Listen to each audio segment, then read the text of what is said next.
This morning, I would like to use as a subject from which to preach the drum major instinct. The drum major instinct. And our text for this morning is taken from a very familiar passage. It's recorded in the 10th chapter by St. Mark.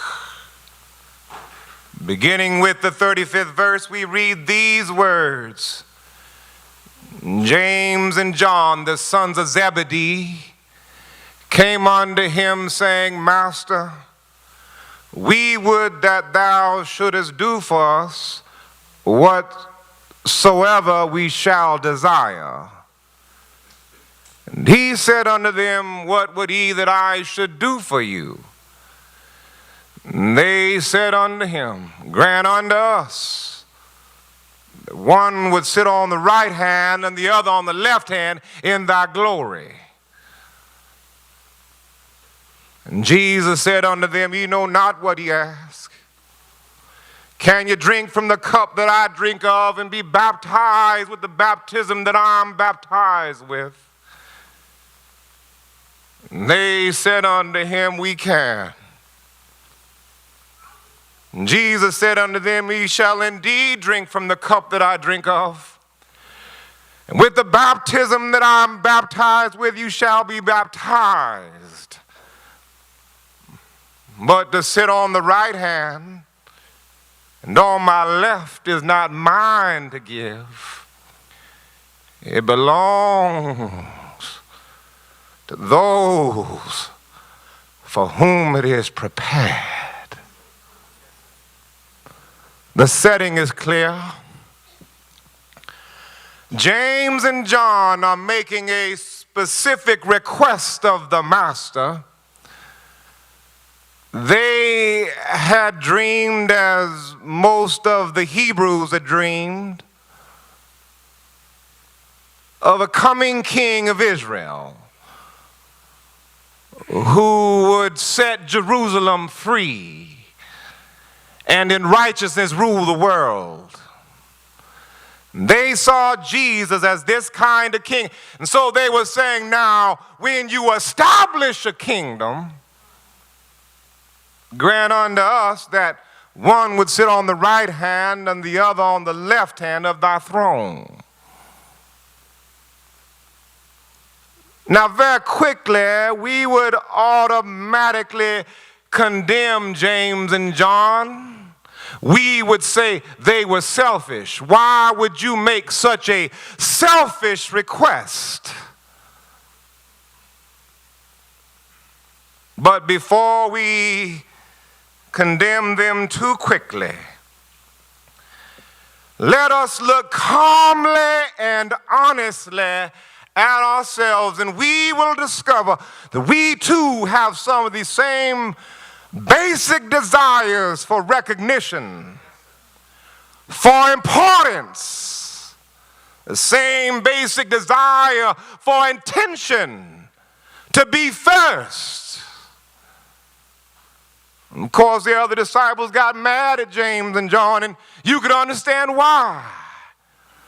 But before we condemn them too quickly, let us all understand that we have some of those same James and John qualities. We all want to achieve a level of distinction. We want to be first.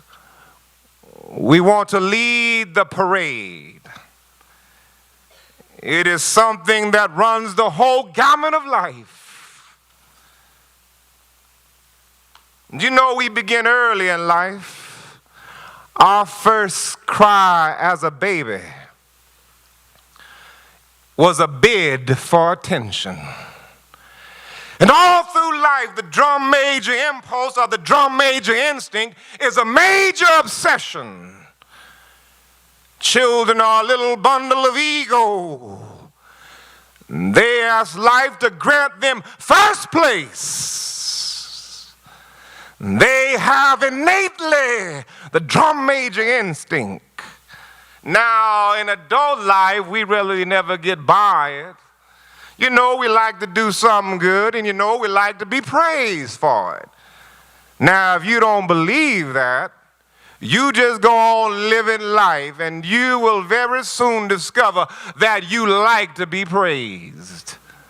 Everybody likes it, as a matter of fact. And somehow this warm glow that we feel when we are praised or when our name is in print is something of the vitamin A to our ego. Nobody is unhappy when they are praised. The only unhappy people about praise is when that praise is going too much towards somebody else. We all like to be praised because of this very real drum major instinct. Now, the presence of this instinct is why some people are joiners, and you know they just got to join everything. You know, it's really a quest for attention and recognition. They get names that give them that impression. So you get your groups, and they become the grand patron, and the little fella who's henpecked at home needs a chance to be the most worthy of the most worthy of something. Now, the presence of this instinct explains why we are so taken by advertisers. You know, those gentlemen of massive verbal persuasion. They have a way of saying things to you to kind of get you into buying. In order to be a man of distinction, you must drink this whiskey. In order to be lovely, to be loved, you must wear this perfume or this lipstick. You know, before you know it, we just start buying that stuff, and that's the way they do it. You know, advertised the other day, I got a letter in the mail, and it said, "Dear Dr. King, now you are categorized as highly intelligent and progressive and a lover of the arts and sciences, and you know, we just know that you're going to want to read what we got to say." Well, of course I did, after they explained it so exactly. Of course I wanted to read what they had to say. But very seriously, you know what else it causes us to happen to us? It causes us to live above our means. It ain't nothing but the drum major instinct. Do you ever see these people who buy cars that they can't even begin to afford in terms of their income? But they just out there driving around in these Cadillacs and Chryslers, and they don't earn enough money to buy a good Model T Ford. It ain't nothing but the drum major instinct. You know, we see this over and over again. The drum major instinct taking people over, and they just have to live their lives outdoing the Joneses. They got to get this coat because this particular coat is a little bit better than Mary's coat. And they got to drive this car because this car is a little bit better than my neighbor's car. And they have to live in this house because this house is a little bit better than my neighbor's house. You know, I know a man who bought a $35,000 house, and then somebody bought a $35,000 house, and he bought a $75,000 house. And then somebody bought a $75,000 house, and he decided to buy a $100,000 house. And I just don't know what's going to happen to him if he just keeps on trying to keep up with the Joneses. But it's this real drum major instinct. There comes a time when the drum major instinct can become destructive. And then the final tragedy of this distorted personality is the fact that when one fails to harness this instinct, he ends up trying to push others down, to push himself up. And whenever you do that, you engage in some of the most vicious activities. You will spread evil, vicious, lying gossip on people because you're trying to pull them down in order to push yourself up. That is the perverted use of the drum major instinct. You know, that can even happen with the church. You know, I know churches that get in that bind.